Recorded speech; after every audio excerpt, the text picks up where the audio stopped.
Welcome to Asenware.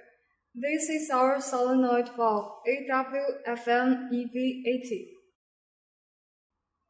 This is our gas extinguishing control panel.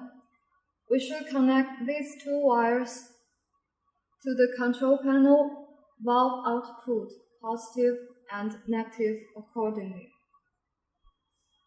Kindly note, for the positive port, we should connect a diode. And also we should connect a 6.8K EOL resistor between the positive wire and negative wire. Pay attention here. The silver end of the diode should face to the product.